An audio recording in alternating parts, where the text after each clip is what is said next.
الحمد لله رب العالمين والصلاة والسلام على رسوله محمد وعلى آله وأصحابه أجمعين أما بعد فأعوذ بالله من الشيطان الرجيم بسم الله الرحمن الرحيم ما عندكم ينفد وما عند الله باق صدق الله العلي العظيم اللهم صل على سيدنا ومولانا محمد وعلى آل سيدنا ومولانا محمد وبارك وسلم عليه مولاي صل وسلم دائما أبدا على حبيبك خير الخلق كلهم هو الحبيب الذي ترجى شفاعته هو الحبيب الذي ترجى شفاعته هو الحبيب الذي ترجى شفاعته لكل هول من الأهوال مقتحم استغفر الله ربي من كل ذنب واتوب إليه استغفر الله من قول بلا عمل لقد نسبت به نسلا لذي وقرن بعد الحمد والصلاۃ۔ سب سے پہلے میرے پیارے آقا صلی اللہ تعالی علیہ وسلم کی بارگاہ میں ایک مرتبہ درود شریف کا نذرانہ پیش کیجیے۔ الصلاۃ والسلام علیک یا سیدی یا رسول اللہ، الصلاۃ والسلام علیک یا سیدی یا حبیب اللہ، الصلاۃ والسلام علیک یا خاتم النبیین۔ ماہ مبارک، ماہ رحمت، ماہ برکت رمضان المبارک کا آج پہلا جمعہ ہے۔ رمضان المبارک میں اللہ رب العزت کی خاص رحمتیں اور خاص برکتیں ہوتی ہیں، اور جمعۃ المبارک یہ خود بھی ایک ایسا دن ہے جس میں اللہ کی خاص تجلیات کا نزول ہوتا ہے۔ تو گویا کہ آج کا یہ لمحہ، آج کا یہ مبارک دن یقینی طور پر امت مسلمہ کے لیے، امت محمدیہ علیہ الصلاۃ والتسلیم کے لیے یقینی طور پر بہت بڑا مبارک دن ہے۔ اللہ تعالیٰ نے اس ماہ مبارک کے ہر دن میں برکت رکھی ہے، اور جو جمعۃ المبارک ہوتا ہے وہ بھی رمضان المبارک کا، تو اس کو اگر آسان لفظوں میں تعبیر کیا جائے تو یوں کہہ سکتے ہیں کہ نور علی نور ہے۔ رمضان المبارک کے مہینے میں اللہ تبارک و تعالی اپنے ہر گناہگار بندے کی بخشش فرماتا ہے، اپنے ہر گناہگار بندے کو اپنی رحمت میں ڈھانپ لیتا ہے۔ وہ بدنصیب انسان ہوتا ہے کہ یہ ماہ مبارک پانے کے باوجود بھی وہ اپنے آپ کو نہ سدھار سکے، وہ اللہ کی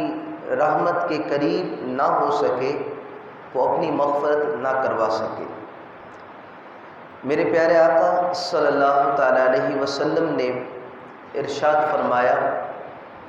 حضرت معاذ بن جبل رضی اللہ تعالی عنہ فرماتے ہیں، حضور صلی اللہ تعالی علیہ وسلم منبر پر جلوہ افروز ہوئے۔ جب آپ پہلے زینے پر تشریف لائے، آپ نے فرمایا آمین۔ صحابہ کرام فرماتے ہیں ہم بڑے حیران تھے کہ آس پاس کوئی بھی موجود نہیں کہ جس کی بات پر حضور نے آمین کہا ہو، لیکن پھر بھی آقا علیہ الصلوۃ والسلام آمین فرما رہے ہیں۔ کہا اس کے بعد دوسرے زینے پر جلوہ افروز ہوئے، آقا علیہ السلام نے فرمایا آمین۔ پھر تیسرے زینے پر جب قدم رنجا فرمائے، آپ نے فرمایا آمین۔ صحابہ کرام نے عرض کیا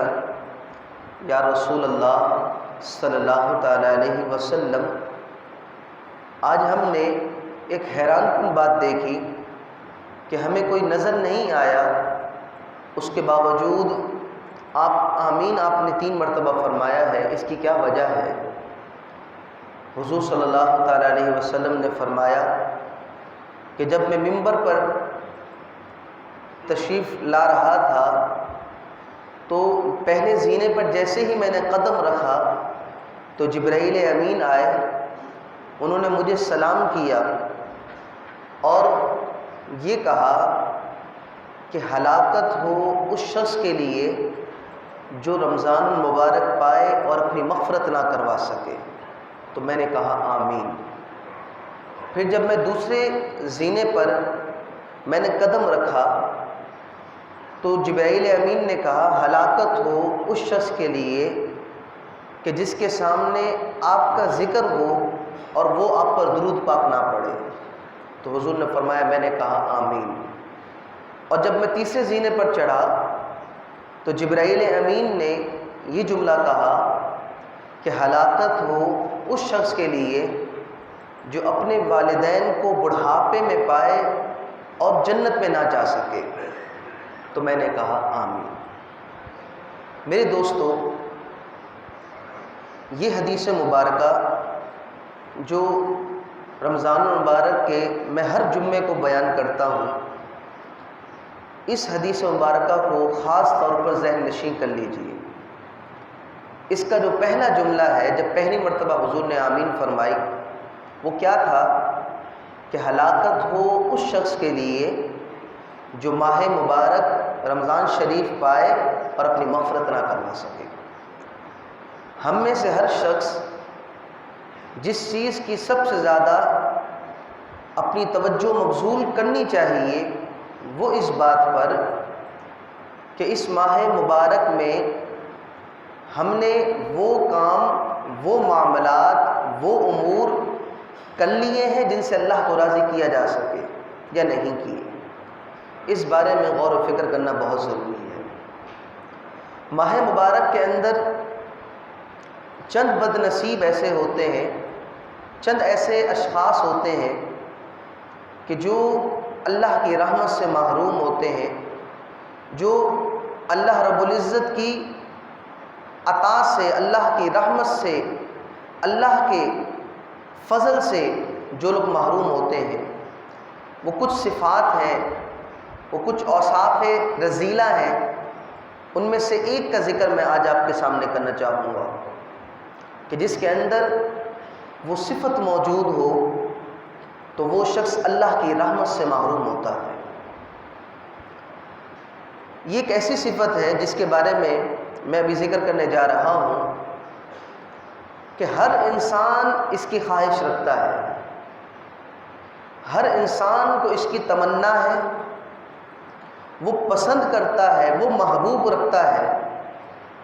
اور یہ چیز، یہ صفت یا یہ اللہ کی یہ نعمت انسان کو جتنی بھی مل جائے اس کا کبھی پیٹ نہیں بھرتا، پیٹ نہیں بھرتا۔ اور یہ ایک ایسی صفت ہے، حالانکہ ہے اللہ کی نعمت، لیکن جو ہے اللہ کی وہ ایک ایسی نعمت ہے کہ رب نے ایک نظام رکھا کہ یہ نعمت میں تجھ کو دیتا جاؤں گا، تو آگے دیتے جانا، لیکن انسان اس نعمت کو اپنے پاس ہی رکھتا رہتا ہے۔ پھر کیا ہوتا ہے کہ وہی نعمت جو انسان کے لیے رحمت تھی، انسان کے لیے فضل تھی، انسان کے لیے وہ رحمت تھی، اب وہ انسان کے لیے نقصان دہ بن چکی ہوتی ہے۔ اس کو میں آسان لفظوں میں آپ کو اگر سمجھانا چاہوں، بارش اللہ کی رحمت ہے، ایسا ہی ہے، بارش اللہ کی رحمت ہے، اللہ کا فضل ہے، رب کا کرم ہے جس پر فرما دے جہاں ہو جائے۔ لیکن یہ بارش اگر برستی رہے اور اس کے سیوریج کا نظام نہ ہو اور یہ مسلسل برستی رہے تو پھر یہ جو ہے انسان کے لیے تکلیف دہ ہو جاتی ہے۔ یہ چیز تو آپ کے مشاہدے میں ہے۔ پھر پانی بھر جاتا ہے، پھر کئی چیزوں میں انسان کو نقصان ہو جاتا ہے، حالانکہ تھی کیا؟ رحمت۔ تو وہ نعمت جو میں ذکر کرنا جا رہا ہوں یہ بھی اللہ کی نعمت ہے، لیکن جب انسان اس کی کثرت کر لے اور اس کو نکالنے کا نظام نہ کرے، بس اپنے پاس رکھتا رہے تو یقینی طور پر یہ نعمت انسان کے لیے زحمت بن جاتی ہے۔ کون سی نعمت ہے؟ اس نعمت کا نام ہے مال، پیسہ، دولت۔ دولت اللہ رب العزت کی بہت بڑی نعمت ہے، اللہ کا فضل ہے، اللہ رب العزت جسے چاہے عطا کرے۔ لیکن یہ بھی ذہن میں رکھیے گا، جس کو دولت نہیں ملی یہ نہیں معلوم کہ اللہ کو اس کو نعمت نہیں ملی، لیکن یہ بھی اپنی جگہ کہ جس کے پاس دولت ہو کہو کہ دیکھو یہ دولت ہے تمہیں نقصان دے گی، یہ بھی نہیں، اللہ کی نعمت بھی ہے۔ انسان کے اوپر ہے کہ انسان کیا کرتا ہے۔ اب اس سے انسان بڑا پیار کرتا ہے۔ اللہ دولت کسی کو دے کر آزماتا ہے اور کسی سے لے کر آزماتا ہے، یہ اتنی خطرناک چیز ہے۔ یہ اگر موجود بھی ہے تب بھی خطرناک ہے، اور موجود نہیں ہے تب بھی خطرناک ہے۔ اگر موجود ہے تو بندہ فرعون بن سکتا ہے، بندہ فرعون بن سکتا ہے، اور اگر موجود نہیں ہے تو بندہ جو ہے اسلام سے خارج بھی ہو سکتا ہے۔ لوگ پیسوں کی خاطر، مال کی خاطر اپنے دین کو بیچ ڈالتے ہیں، اپنا ایمان کو بیچ ڈالتے ہیں۔ لوگ اسی غربت ہی میں تو خودکشی کرتے ہیں۔ سوسائڈ کے کیسز جو ہے وہ اسی بیس پر تو ہوتے ہیں کہ گھر میں کچھ نہیں ہے کھانے کو، تو کیا مال نہیں ہے، پیسہ نہیں ہے، دولت نہیں ہے۔ اور یہی دولت جب کثرت ہو جائے، یہی دولت جب بہت زیادہ آ جائے تو اسی دولت کے خاطر ایک بیٹا اپنے باپ کو قتل کر ڈالتا ہے۔ تو یہ نعمت بھی ہے اور اللہ کی طرف سے انسان کے لیے زحمت بھی ہے، آزمائش بھی ہے۔ اب اللہ رب العزت نے جن کو یہ نعمت دی تو اللہ فرماتا ہے میرا بندہ تجھے عطا کیا، میں نے ایک نظام رکھا ہے، ایک سسٹم رکھا ہے، تجھے دیا ہے، تیرے ایک بھائی کو میں نے نہیں دیے۔ تجھے میں نے دولت دی لیکن تیرے ہی ایک بھائی کو جو تیرا ہی جیسا ہے، اس کی بھی 2 آنکھیں ہیں، اس کے بھی 2 کان ہیں، اس کی بھی ایک ناک ہے، وہ بھی کھاتا پیتا ہے، لیکن اس کو نہیں دیا، تجھے دیا ہے۔ تو میرا بندہ فخر نہیں کرنا، تکبر نہیں کرنا، جو تجھے دیا ہے نا اس میں سے تھوڑا بہت جو ہے اپنے اس بھائی کو بھی دے دینا، تھوڑا حصہ اس کے لیے بھی نکال دینا، تھوڑا اس کو بھی دے دینا۔ ورنہ انسان ایک بات سوچے کہ بظاہر دونوں ایک جیسے، ایک امیر اور ایک غریب، باڈی ایک ہی ہوتی ہے نا،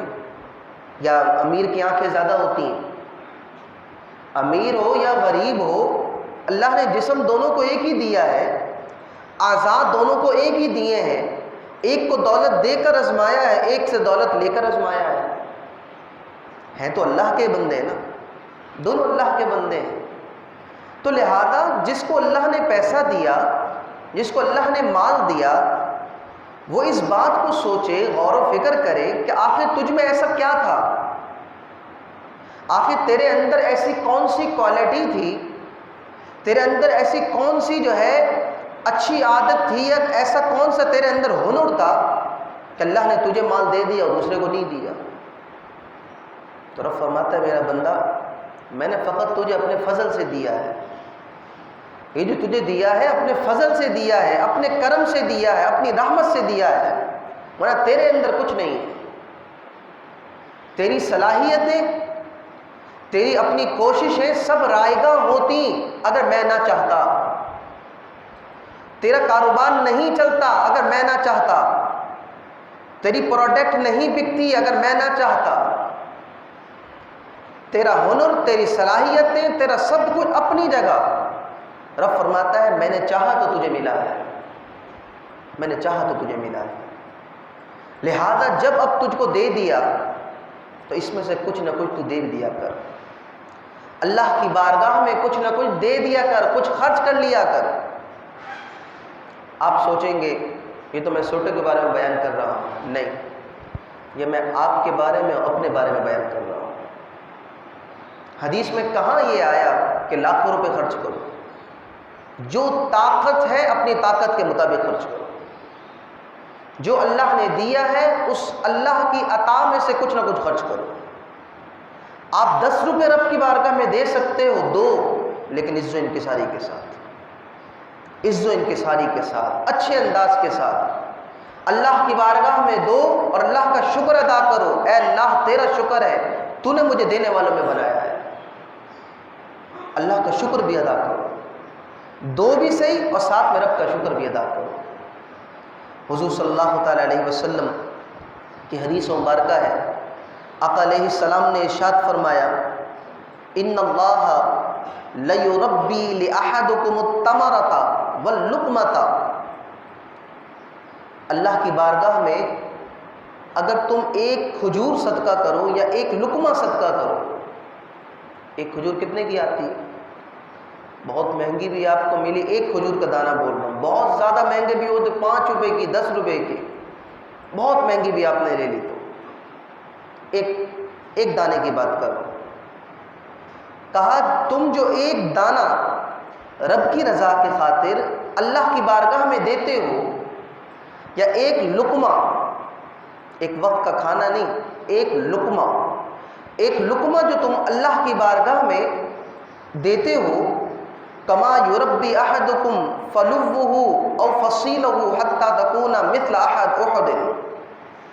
آقا علیہ السلام نے فرمایا جب وہ اللہ کی بارگاہ میں جاتا ہے، اللہ تبارک و تعالی اس کو بڑھاتا جاتا ہے۔ تم نے دیا وہ ایک لقمہ ہوتا ہے، وہ ایک کھجور کا دانہ اللہ کی بارگاہ میں صدقہ کیا ہوتا ہے، لیکن اللہ کی رضا کی خاطر ہو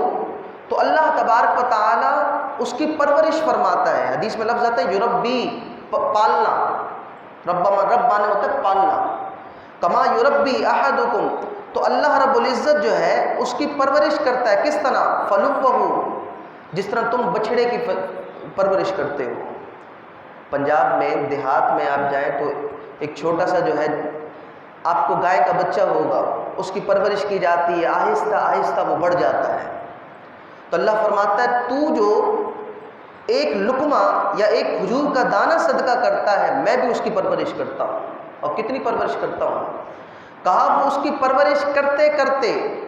بظاہر تو نے ایک لقمہ دیا تھا، لیکن جب تو قیامت کے دن آئے گا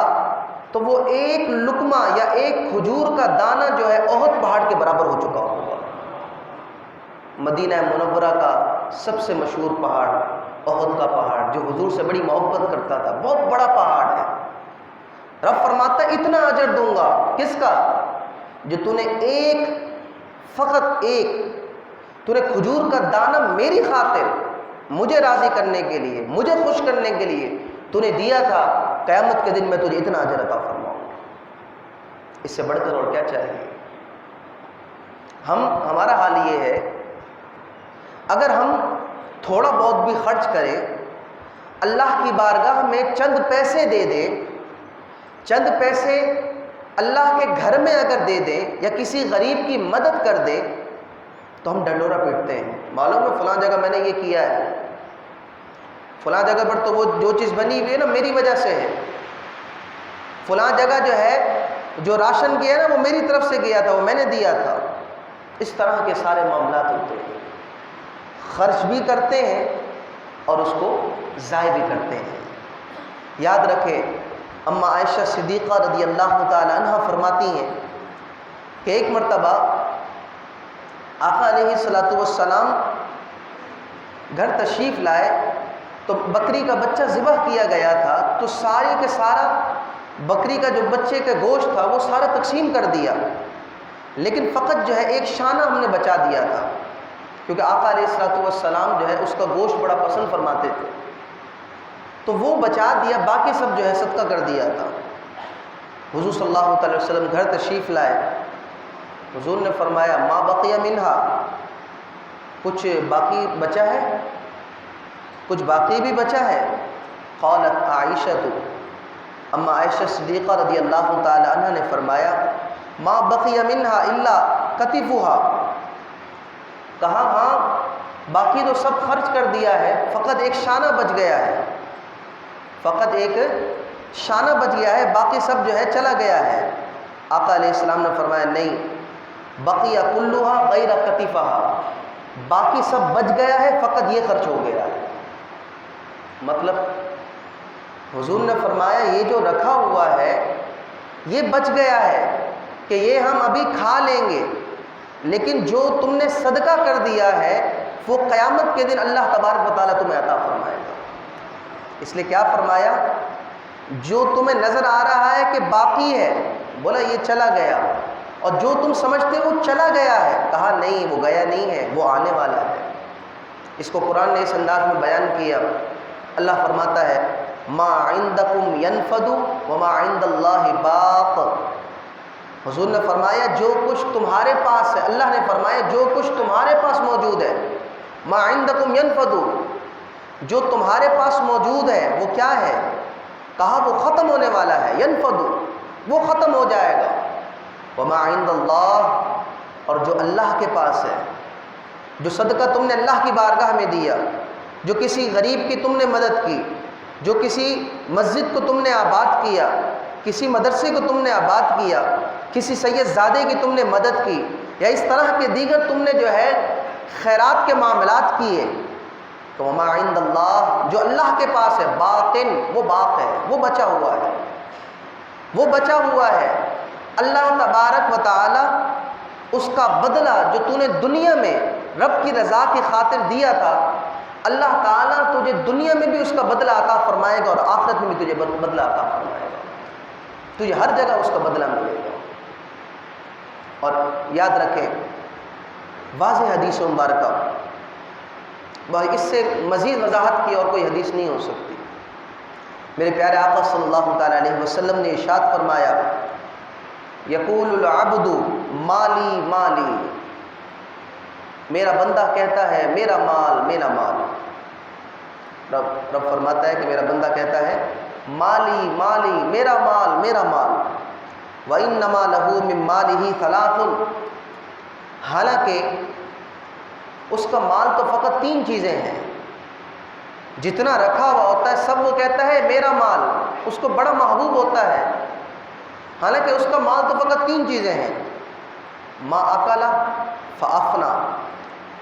وہ جو اس نے کھا لیا اور وہ فنا ہو گیا، ختم ہو گیا، یہ اس کا تھا، جو اس کے پیٹ میں چلا گیا یہ اس کا تھا، او لبیس فابلا، اور جو پہن لیا اور پرانا ہو گیا یہ بھی اس کا تھا، جو کھا لیا وہ بھی اس کا، جو پہن لیا وہ بھی اس کا، ما سوا ذالک فہو ذاہب، او اعطا فافتنا، اور جو اس نے دے دیا وہ بھی اس کا۔ واپسی سمجھے، جو کھا لیا وہ بھی آپ کا مال، جو پہن لیا وہ بھی آپ کا مال، اور جو رب کی بارگاہ میں دے دیا وہ بھی آپ کا مال۔ اب جو بچ گیا اس کا کیا ہوگا؟ اللہ کی بارگاہ میں تو ہم نے تھوڑا سا دیا ہے، بچایا تو زیادہ ہے، اکاؤنٹ پیچھے تو زیادہ بھر دیے، تو وہ کیا ہوگا؟ تو فرمایا ما سوا ذالک فہو ذاہب، اور جو اس کے علاوہ ہے، جو تو نے بینک بھرے ہوئے ہیں، جو تو نے بانڈ رکھے ہوئے ہیں، یا تو نے گولڈ رکھا ہوا ہے، اپنے پاس جمع کر کے رکھا ہوا ہے، جو تیرے پاس رہ گیا ہے، کہا وہ تیرا تھوڑی ہے، وَتَارِكُهُ لِلنَّاسِ، وہ تو لوگوں کا ہے، وہ تو تیرے وارثوں کا ہے، جب تو مر جائے گا تو تیرے وارث اس مال پر لڑیں گے، جو تو نے کھا لیا تھا وہ تیرا تھا، تو نے یوز کر لیا، جو پہن لیا تھا وہ بھی تیرا تھا، جو اللہ کی بارگاہ میں دے دیا وہ بھی تیرا، کیوں؟ قیامت میں تجھے ملے گا، اللہ اس کا بدلہ دے گا، اور باقی سب تیرا تھوڑی ہے، کس نے کہا وہ تیرا ہے؟ وہ تیرا نہیں ہو سکتا۔ لہذا ہمیں ایک بات سوچنی ہوگی اپنی زندگی کے اندر کہ ہم نے اپنے لیے کیا کیا، اپنے لیے کیا کیا، جو اللہ رب العزت نے ہمیں فرمایا ہے کہ جو تم مجھے دو گے وما عند اللہ باق، وہ موجود رہے گا، وہ باقی رہے گا، وہ تجھ کو مل کر رہے گا، سوال یہ پیدا ہوتا ہے اس اکاؤنٹ میں ہم نے جمع کتنے کروائے، اس اکاؤنٹ میں کتنے پیسے ہم نے جمع کروائے؟ یہ بہت سوچنے کی بات ہے۔ یاد رکھیں، جب انسان کے پاس مال آتا ہے، اس مال کے ساتھ ایک چیز جو سب سے خطرناک انسان کے ساتھ آتی ہے، وہ اس کی محبت ہوتی ہے، وہ اس کی محبت ہوتی ہے۔ جب بھی آپ پیسہ خرچ کریں، آپ مال خرچ کریں اور خرچ کرنے کے ساتھ آپ کے دل کے اندر درد ہو، آپ کو تکلیف ہو، جیب سے پیسہ نکالنے کا دل نہ کرے، کسی غریب کو دینے کا دل نہ کرے، کسی کی مدد کرنے کا دل نہ کرے، تو آپ اسی وقت اللہ کی بارگاہ میں معافی مانگا کریں۔ یہ نشانی ہے، یہ علامت ہے واضح طور پر کہ ایسے انسان کے دل کے اندر مال کی محبت بھر چکی ہے۔ یہ فرسٹ اسٹیپ ہے، یہ انسان کو کہاں لے کے جائے گا؟ سماعت فرمائیے، حضور اکرم صلی اللہ تعالی علیہ وسلم نے ارشاد فرمایا، السخاء شجرۃ تنبت فی الجنہ، سخاوت ایک درخت ہے جو جنت میں اگتا ہے، جو جنت میں اگتا ہے، اور اس لیے جنت میں فقط صرف سخی ہی داخل ہوگا۔ اور کہا، دوسرا لفظ سنیں، والبخل شجرۃ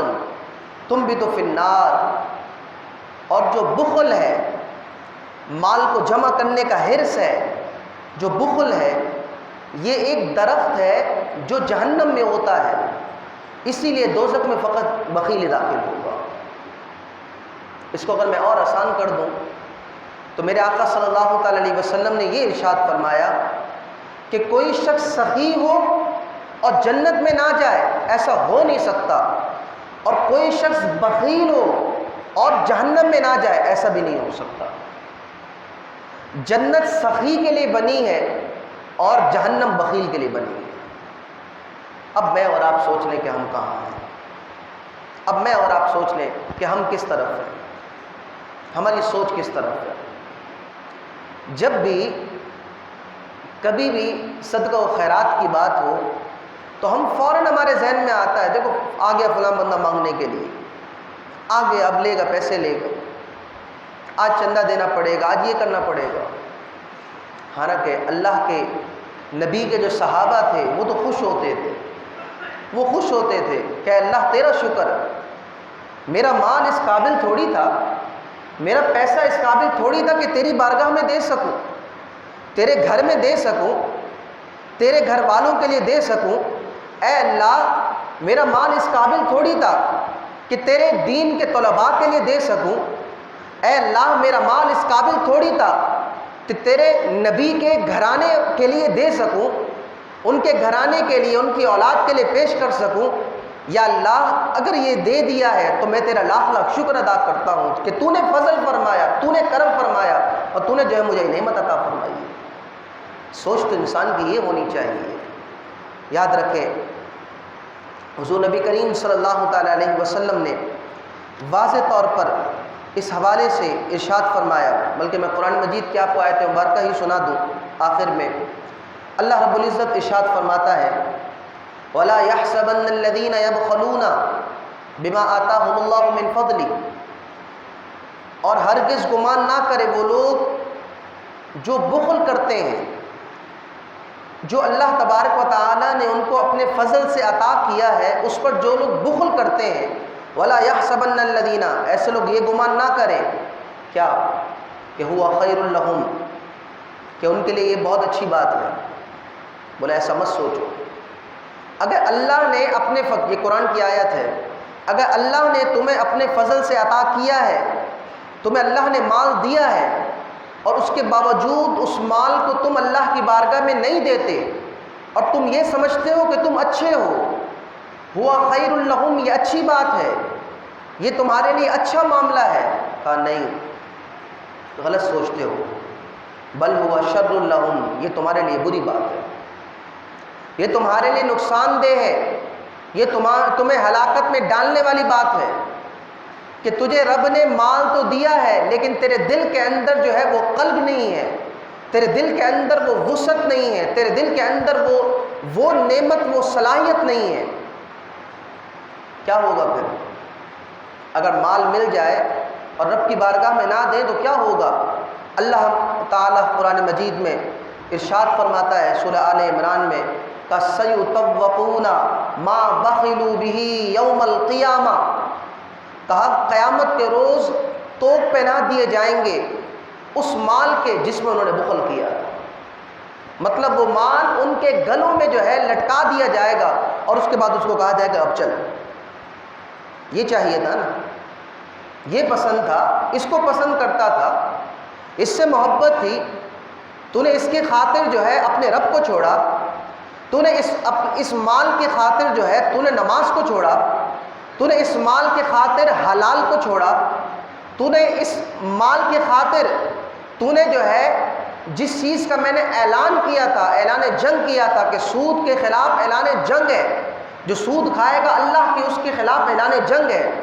تو نے اس مال کی خاطر سود کھایا، اپنے رب کی ناراضگی مول لی، اپنے محبوب کو ناراض کیا، اپنی دنیا بھی برباد کی، اپنی آخرت بھی برباد کی، تو قیامت کی اللہ تبارک و تعالیٰ اس کے مال کو اس کے گردن میں پہنا دے گا توق کی صورت میں۔ بتائیں پھر کیا ہوگا؟ لہذا میرے دوستو، اللہ رب العزت سے انسان کو ہمیشہ فضل مانگنا چاہیے، اس کا کرم مانگنا چاہیے، اور اللہ رب العزت سے دعا مانگنی چاہیے کہ اے اللہ، جس طرح تو نے اپنے آقا صلی اللہ تعالیٰ علیہ وسلم کو تو نے یہ نعمت عطا فرمائی کہ وہ ہر وقت عطا کرتے رہتے تھے، دیتے رہتے تھے، اے اللہ پیارے آقا صلی اللہ تعالیٰ علیہ وسلم کے صدقے یہ نعمت اللہ تبارک و تعالیٰ ہمیں بھی عطا فرمائے۔ اللہ رب العزت کی بارگاہ میں دعا ہے، اللہ رب العزت جو کچھ ہم نے سنا